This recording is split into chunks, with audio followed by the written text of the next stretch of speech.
This MLB Wildcard Game 1 Picks edition of the MLB Gambling Podcast on the Sports Gambling Podcast Network is brought to you by Underdog. Underdog is hooking up new customers. Play just $5 and get $100 in bonus funds when you sign up with the code MLB SGPN.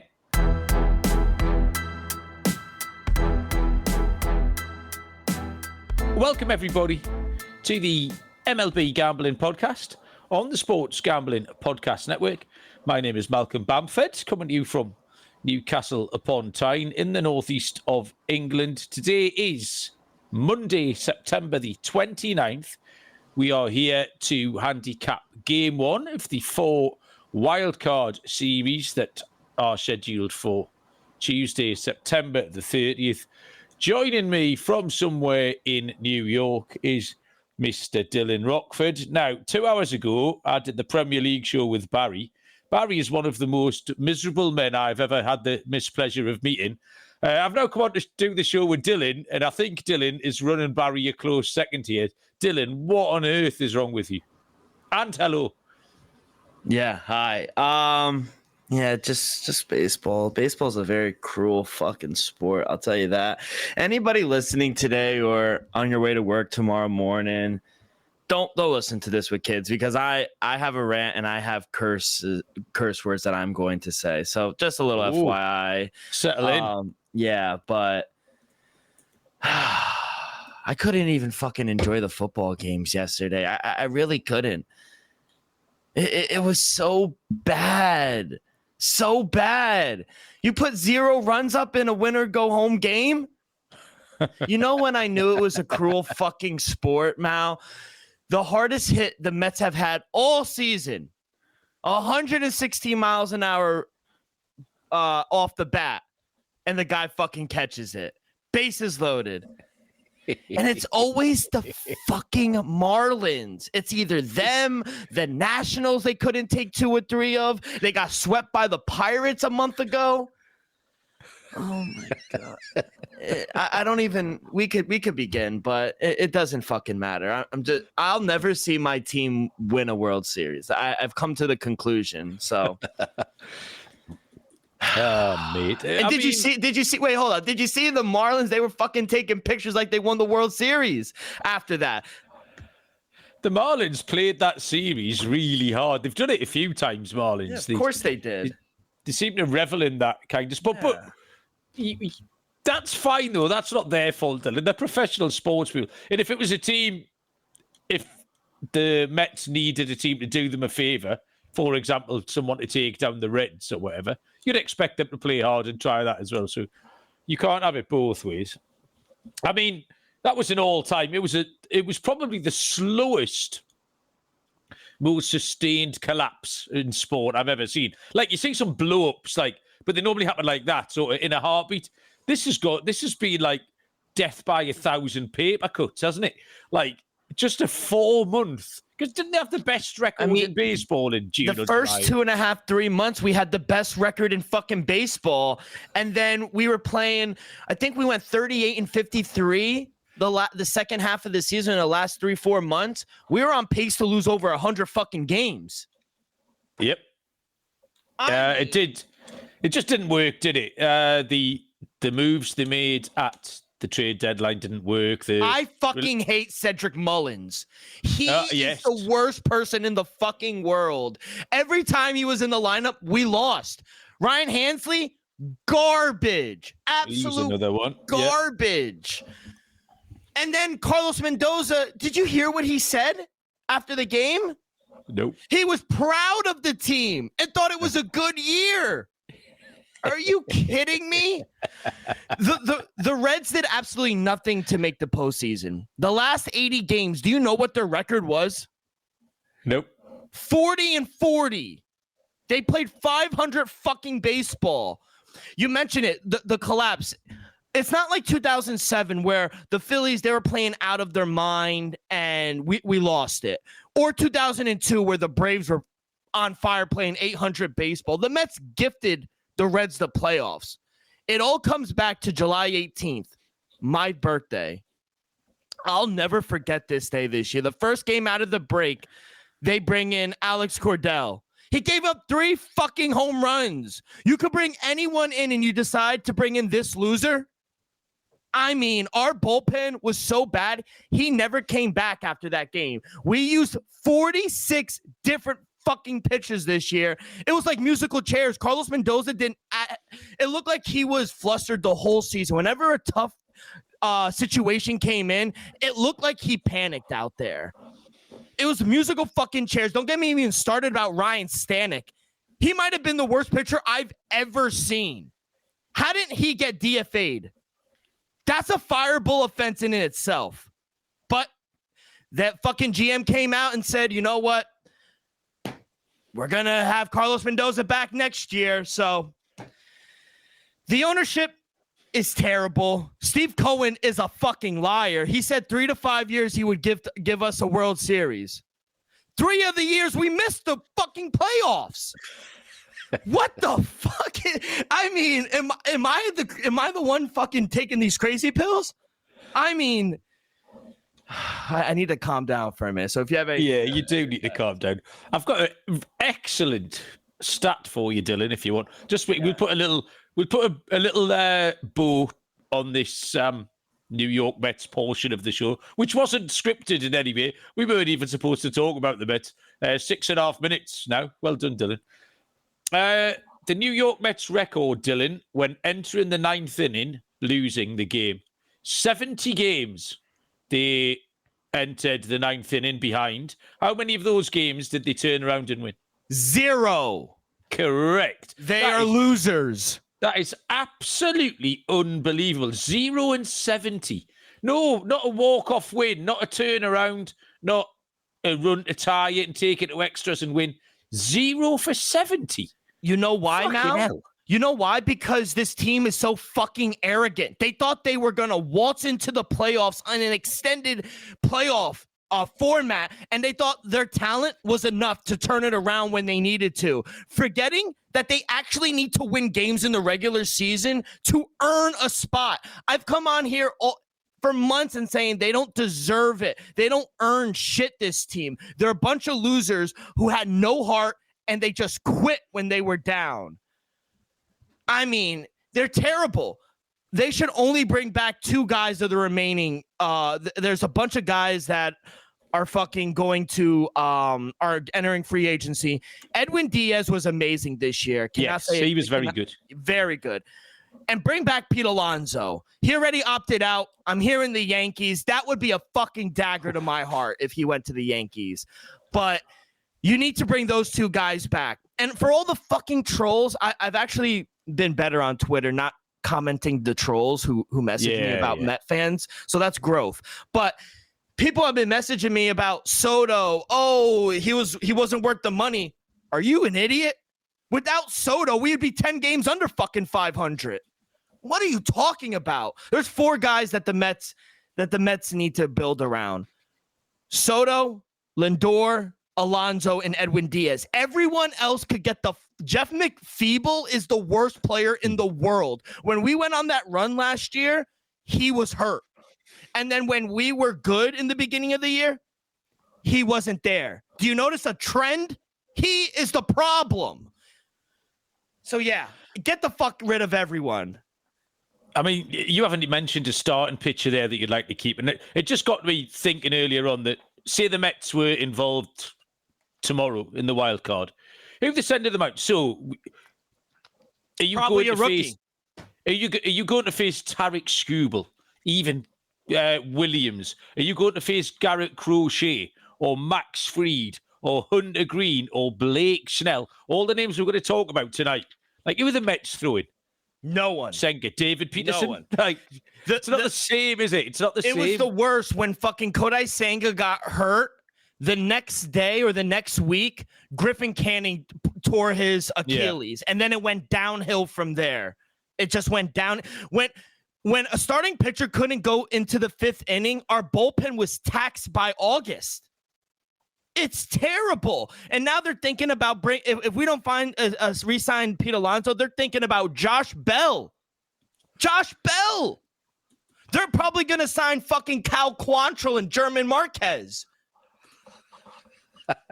10 minutes. We've just crossed the 10-minute threshold. Everyone in the live chat's really enjoying this, Dylan. I know. People enjoy other people's pain. Misery. Yeah, they do. Sad. Let's say hello. Joe Neuenfeld's back.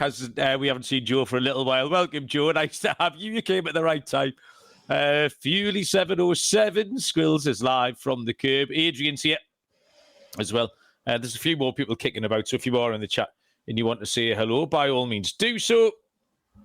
Don't forget, there's a merch store sale at the end of September, until the end of September. 25% off the promo code FOOTBALL if you're getting some stuff from the merch store. A little bit of housekeeping I will direct you toward. There's a couple of playoff shows already being done by the boys. Scott and Lonte last night did a playoffs futures episode, and then this afternoon Scott and Adam did the prop show, the playoffs prop show. So they're already out. So me and Dylan will concentrate on the game ones, and then it's a case of playing it by ear. We'll try and there's not much point in handicapping the game twos before the game ones have finished. So the schedule very well might move around. So if you want to listen, try and be as flexible as you can and keep an eye out when the schedule's going to be. Dylan, are we okay to move on? Yes, I've calmed down. I needed to get that off my chest. I've been saving everything for you guys. So haven't made a rant on Twitter. I needed to get it out. And my girlfriend is like, why are you pacing around? Why are you upset? She doesn't understand that this has been 30 years of pain and misery. I mean, if it makes you feel better, Newcastle conceded a last-minute winner again yesterday. Really? For the 1-0 up in the 84th minute. Dylan lost 2-1.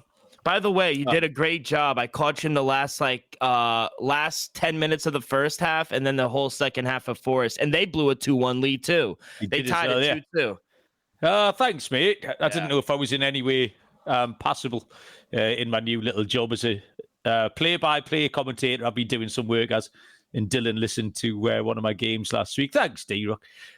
Right, okay. 4 games. We've got one afternoon game, which is good for me. There's a matinee. A twilight game, and then we've got a couple of evening games, one late one, which I'll catch up with over breakfast. We will start, Dylan, at 1:08 Eastern between the Detroit Tigers and the Cleveland Guardians. It is left-handed pitcher Tarek Skubal for the Tigers taking on Gavin Williams of the Cleveland Guardians. Detroit are minus 166. The Guardians are plus 140. And the total, I think it opened at 6.5, 5 or 6 hours ago. And it's into 6 now. So there's a little bit of money for the unders. There's a lot of, I know it's still September. There's a lot of October totals here. The totals on the board are 6, 7, 7, and 7. So we're expecting some low scoring stuff here. I mean, Cleveland have just completed the biggest comeback in history to win a division, 15 and a half games back. Props to Noah Beanick, who messaged me about this ages ago at 20-1. I shouted it out on the show. He put it out on the socials. I saw a few people congratulating him today. But that is just a great bit of tipping. No one knew. But put simply here, I don't know how you can take a picture in a team at minus 166, regardless of how good they are, that's got 3 L's next to his last 3 starts, the last 2 of which were against his opposition, and the last of which was against this exact pitcher. Cleveland finished the season with a wet sail, as we all know. They won 19 of their last 23 games. They won 5 of 6 against the Tigers in September. I got no problem with Skubal at all. Been outstanding. 4 starts against Cleveland, 28 innings, 2 earned runs. Still ended up with a 1-1 record. But Williams, 5 wins in a row, a 1.88 ERA in September. The bullpen's fine for Cleveland. Cade Smith has been outstanding for them. Leads baseball in FIP. It's around about 180, I think, off the top of my head. I have to take Cleveland to I mean, I do feel like I handicap this exact same game every week for the last month. But every time I've taken Cleveland and every time I've won. So even it's hard for your brain to want to try going the opposite way, even if I wanted to, and I don't. Give me the Guardians, D-Rock, plus 140. Yeah, I haven't taken Detroit in, I feel like 2 months, if I'm being honest. I agree. I'm on Cleveland as well as the home puppy. I got plus 145, but plus 140 is great either. The line is insane to me. I don't care if Skubal's on the mound or not. The Tigers should not be this big of a favorite on the road. My numbers only made them a minus 125 favorite. As for the total, 6.5 seems spot on. But I agree. I think we got to take the Guardians here in game 1 with Gavin Williams. He's been great at home. 7-2 straight up this year, 3 ERA. Batter's only hitting 206 off of him in Cleveland. And what's even better is how he's done versus Tigers team. 2-0 with the 1.06 ERA, just 2 runs given up in 17 innings, and the Tigers are only hitting 136 off of him. He's coming into this game with back-to-back wins versus Detroit. He just matches up extremely well versus his club, whereas Skubal has struggled a little on the road. Still really good, but he is much better in Detroit. Yeah, he's pitched good versus Detroit this year. I just don't trust the offense for Detroit to get him any run support. So, like his last 2 starts, he could do as good as he's done, but to what avail? The offense doesn't really give him much run support. They haven't scored more than 4 runs in the past 7 games. So Guardians will find ways to win. They're the hotter team. They're the more clutch team. I think you got to take it just based on pure value. I think you got to take the Guardians plus 145. Joe wants the Nerfy, which is a little bit skinny at minus 195, but Joe's not put off by that. I didn't do too much in terms of player props. I looked at some bits and bobs. Brian Rocchio is hot. 780 OPS in his last 8 games. I quite liked Williams over 5.5 strikeouts. And then I listened to Adam and Scott earlier on, and they did a whole thing on advice for betting the playoffs. And a lot of it was about taking the unders because the pitchers are on such a short leash. You've got the extra starting pitching arms that have gone into the bullpen. There's a lot of pinch hitting going on, so they take the unders on hitting props, pitching props, and it just made me think twice about pulling the trigger on that because it was quite juiced as well. Stolen base props, I didn't mind Stephen Kwan at plus 850. That was a big price. And Jose Ramirez at plus 450. He's got a career high stolen bases this year, 44. He's 4 for 4 against Detroit this season. And a hitter that's been hot off Williams is Riley Green, 2 for 6 with a homer and 2 ribbies. So over 1.5 hits, runs, ribbies for Riley Green was 9-10, minus 111. Joe Dollars joined us in the chat to antagonize me yet further, as is his favorite hobby. Real quick, yes, I do have a player prop as well for each game. I know I was giving you shit, but I got one for each game. Go on, then. Yeah, for this one, I actually do like Gavin Williams K prop over 5.5. I got it at minus 124. I'm looking now. It juiced up to minus 140, minus 145. But he's had 12, 9, and 8 and 3 starts versus the Tigers this year. So I would even maybe ladder it up to get some plus money as well. I don't mind Gavin Williams K prop. Yeah, it was I made it a genuine pick, and then Scott and Adam just had me. I still get that imposter thing going on, and those just put a little seed of doubt in my mind. But if I didn't play it, I would be kicking myself. That was definitely a play that I alighted on. We're brought to you by mybookie.ag, your place to bet on football and everything else. The prop builder is second to none. The motto is bet on anything, anywhere, anytime. Head to mybookie.ag, promo code SGPN. For a 100% bet back bonus up to $500 for new customers. MyBookie.ag, promo code SGPN. And we're brought to you by Novig, America's #1 sports prediction market. Novig is an exchange. You know, you're getting some of the best prices in the market. Novig is available in over 35 states. Download the Novig app and get $50 when you spend $5. Use our promo code SGPN. Get in on the action with Novig, promo code SGPN. Second game on the board, 3:08 Eastern. The San Diego Padres are at the Chicago Cubs. Nick Pivetta goes for the Padres. The Cubs just seen It's going to be Matthew Boyd, left-handed pitcher, confirmed for the Cubs. And they are minus 120 favourites. Even money, the Padres. Total is 7. D-Rock, lead us off. Yeah, give me the Cubbies here for game one, minus 110. My numbers made them a minus 130 here at home. I also think the under 7.5 is live as well. I feel like that number is kind of big. My total came out to 6.2. Going to be a windy afternoon tomorrow. 8-mile-an-hour winds blowing in at Wrigley tomorrow around 3 o'clock. I actually like Matthew Boyd here at home. I think he's been great for the Cubs. 12-1 straight up, 2.51 ERA. Batters only hitting 2.09 off of him as well. Now, he does give up some runs. He'll give up anywhere from like 2, 3, maybe even 4 runs sometimes. But for whatever reason, the Cubs get him the run support. They've won 6 of his last 8 home starts. He's now faced He did face the Padres in the beginning of the season at home. He threw 6 scoreless innings, only gave up 5 hits. Cubs won 7-1. Now on the other side, you mentioned Nick Pivetta. I like him, but I'd rather back him in San Diego at home, not on the road. He's just not the same pitcher. And I don't think this offense is the same on the road for San Diego either. Cubs almost averaging around 5 runs per game at home. I just think they're the better team. I think they have the better pitcher. Not the better bullpen, but I do think they have the better offense as well. So, yeah, I'll take the Cubs here at minus 110. As for a player prop, you mentioned the HRR home hits, runs, and RBIs. I'll take Fernando Tatis over 1.5 hits, runs, and RBIs. You could get that at minus 110. He's hit this in 8 of his last 10 games. And versus the Cubs, in his career, he's hit this in 83% in 10 of 12 games. So I think Fernando Tatis could have a good game as well. I've come down on the exact opposite in both markets here, Dylan. I've liked the Padres and I like the over. So not much use to anyone here. The big news in this series is that Cade Horton, who has been the Cubs' best pitcher, Rookie of the Year candidate, has fractured a rib and he's going to miss at least 2 series. The Cubs need to make their way through 2 series before we'll see Cade Horton pitch. And I think that causes a problem because it means the Cubs got to throw this collection of left-handers that they've got.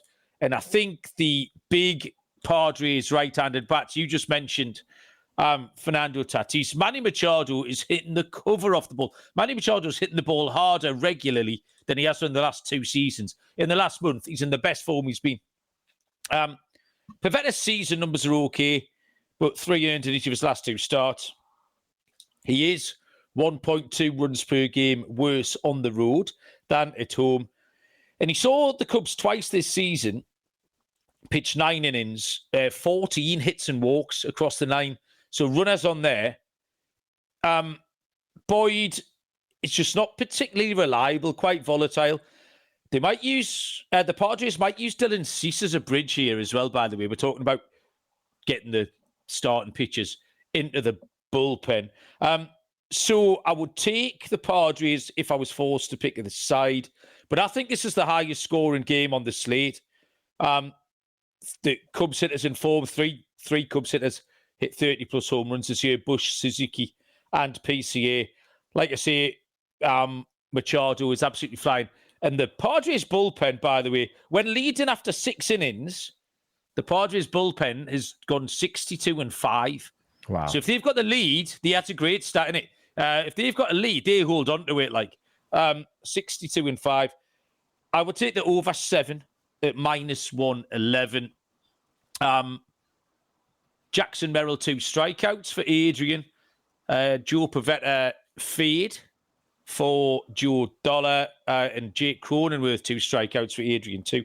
I'm going to take Machado over 1.5 total bases at plus 115. He's hitting it hard. He can hit one into the ivy and find himself on second tomorrow. So, yeah, I'll take the over 7, Dylan. Even though there's going to be a little bit of wind, we will get some runners on base. Third game of 4 is, what a beauty this is, 6:08 Eastern between the Boston Red Sox and the New York Yankees. Is left-handed pitcher Garrett Crochet for the Red Sox, taking on Max Fried of the Yankees. Minus 135, the Yankees, plus 115 for Boston, and the total sits at 7. It's hard to pick holes in Garrett Crochet. Boston have won his last 7 starts. You pick any stat you like. Just have a look around. 13-2 record on the road. 2.25 ERA. A 2.10 ERA versus AL East opposition. And at the Yankees, he has a 3-0 record with a 2.90 ERA and a 45-5 strikeout to walk record. He struck out 12 Yankees on September the 14th. Now, Fried's numbers are very similar lately. They almost mirror each other. Yankees 6 wins in a row for Fried. 2.37 home ERA, 1.89 September ERA, 3-1 with a 2.37 against Boston, 40-10 strikeout to walk record. Not much in there to split them at all. However, Boston won the season series 9-4, so quite handily, including 5-2 in Yankee Stadium. It's not a fine margin. The Boston bullpen have a lower ERA. They've got a better whip. The Yankees bullpen's much more volatile. And I also want to factor in the Yankees defense because they're very capable of shitting the bed when a hard hit ball finds its way to shortstop.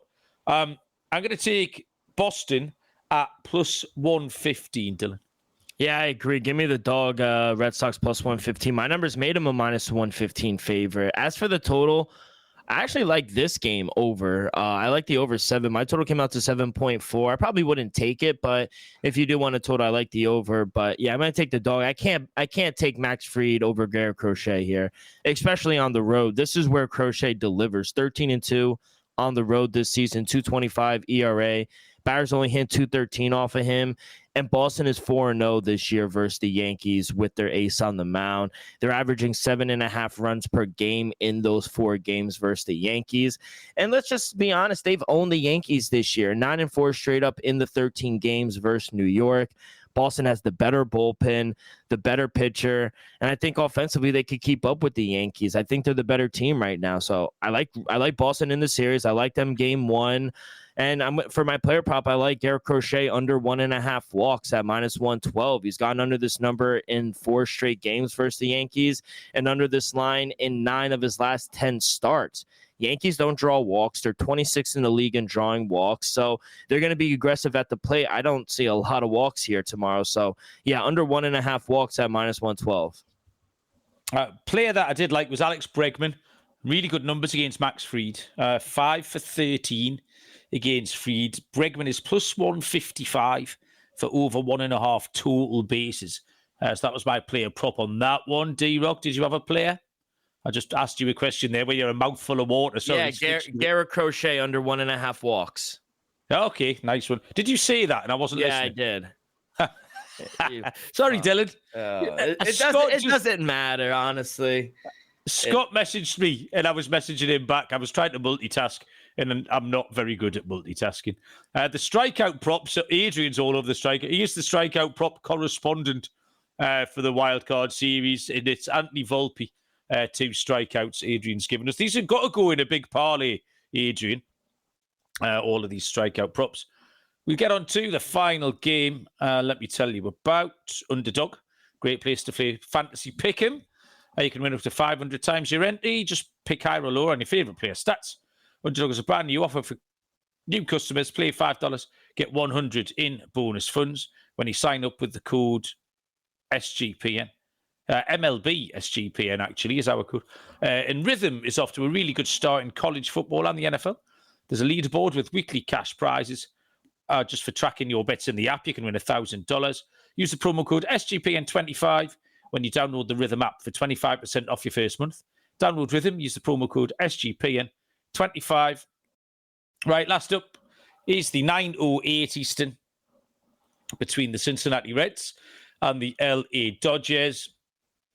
The Reds will throw Hunter Green. Dodgers still officially TBD, but I think everyone believes it to be Blake Snell going to the mount here.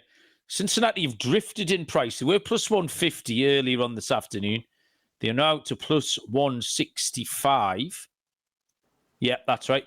Dodgers minus 200, and the total is at 7. Dylan, finish us off with a winner.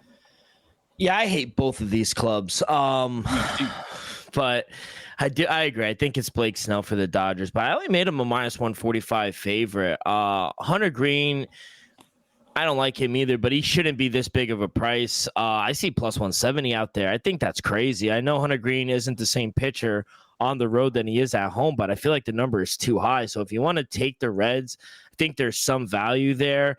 But my official play for the game is under 7.5 at minus 122. My total came out to 6.7.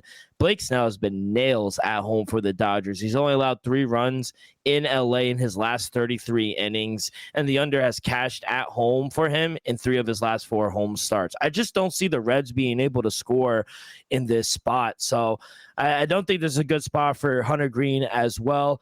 Excuse me. He just got lit up by the Dodgers late in August. They lost 7-0 as well. So, yeah, I probably would touch the under. I think it's going to be a low-scoring game. I think the Dodgers win the game. And as for my player prop, I probably take Blake Snell to get the win at plus 189. Snell's gone at least 5+ innings in 6 of his last 7 home starts, and he's recorded the win of 5 of those 7 home starts as well. Reds struggle on the road, and Dodgers have owned them this series, 5-1 straight up versus Cincinnati this year. At plus 189, I think it's worth a little sprinkle for Blake Snell to record the win.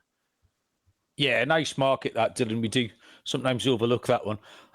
C. Carrera's joined us. Welcome. Dodgers run line for him. And that's this pick I got to as well. Dodgers on the run line. Not a big or clever one.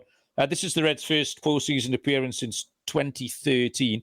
And the Reds very much run through Hunter Green. He is the kind of the heartbeat of this team. The Reds have got a puncher's chance in this series. And it would start with Hunter Green landing one for them here. But the Dodgers won the season series 5-1. They scored 5 or more runs in all of those wins as well.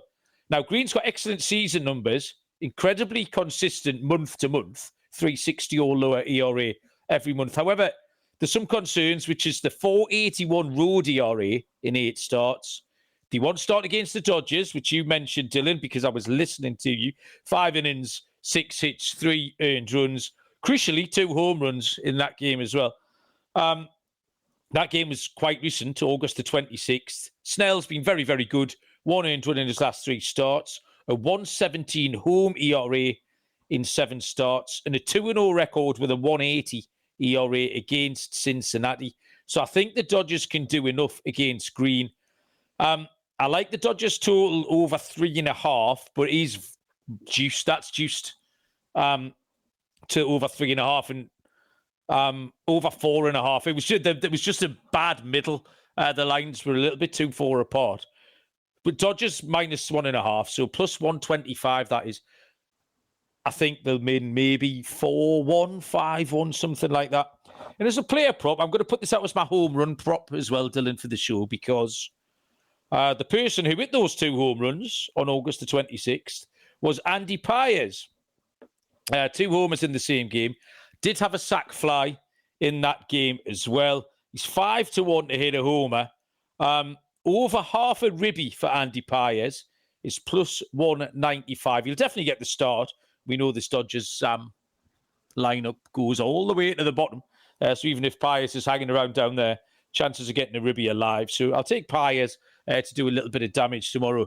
Dylan, yeah, go on, hit me. I gave you it. I know you did. I was just wanting some reaction. Oh no, I like it. We got a comment in the chat saying the same thing. Andy Paez 2 home runs game for Green as well. So yeah, I agree. 4-1, you get your run line, and I get my under. So we could all win. That'll do. The K prop is Cruz, 2 strikeouts for Adrian. So Adrian's given us a full, at least 2 round robins there for the strikeout prop. So thanks for that, Adrian. D-Rock, that's us done. The first cheeky little 30+ minutes playoff episode of I keep wanting to say October, but it's not October. We've got a few more of these to come. Anything you want to tell the people about before we go? Well, I was gonna do a lock dog and a player prop. We're doing locks and dogs. Yeah, go on, mate. Yeah. Oh, you're in shambles today. I am actually. Yeah, go on, mate. So you put me off. You've discombobulated me with that rant earlier on. Me head's ringing. For my lock, I'm gonna take the Cubbies. I know you're on the Padres, but I can't back Nick Pivetta here on the road. I'll take Matthew Boyd here at home -110 as my lock. As my dog, give me the Guardians, the hottest team in baseball right now, +145. I'm gonna take Gavin Williams here at home against Tarek Skubal. For my prop, I'm not going to give a home run, but I'll give a K prop. I do like Gavin Williams. I do like the over 5.5 strikeouts, but I'm going to take Blake Snell to record the win at +189. I think he's just been dominant at home for the LA this year, and I just think this is I don't think the Reds are a good team. I mentioned in the beginning, they're a 500 club. They don't deserve to be here. Blake Snell's going to dominate them. So, yeah, I'll take Blake Snell to record the win at +189. Well, there's only 4 games. That means I've got to go to the other 2. So I'll lock up the Dodgers on the run line. I do like it. Like I say, 3-1, 4-1 maybe. And I'd say Boston I've got no problem with Boston. It's a dog as well. Player prop, I do like Manny Machado's numbers jumped off the page earlier on. He is literally in the best form. Or his metrics are as sparkling as they have been in his entire career. So Machado can do some damage there tomorrow. D-Rock, now we've finished. Is there anything you want to tell the people, or we let them go? We could let them go. Just know baseball is a cruel fucking sport, but we'll be back. Oh, you've just... Yeah. I don't even think you did that on purpose. Joe Neuenfeld just posted in the chat. He had under 24.5 F-words by D-Rock and lost. And then you've just piped up with baseball's a cruel fucking sport, and you've got him to win, Dylan. In the last 10 seconds of the show, you've got good. An overtime F-bomb has got Joe in the winner's circle. Brilliant.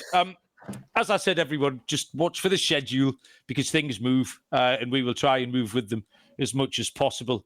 Myself and Dylan and Scott and Lonte and Adam, we will be all over it. Right, cheers, everyone. Enjoy playoff baseball tomorrow. I am very much looking forward to it. Good luck with your bets, and we'll see you all down the road. Cheers.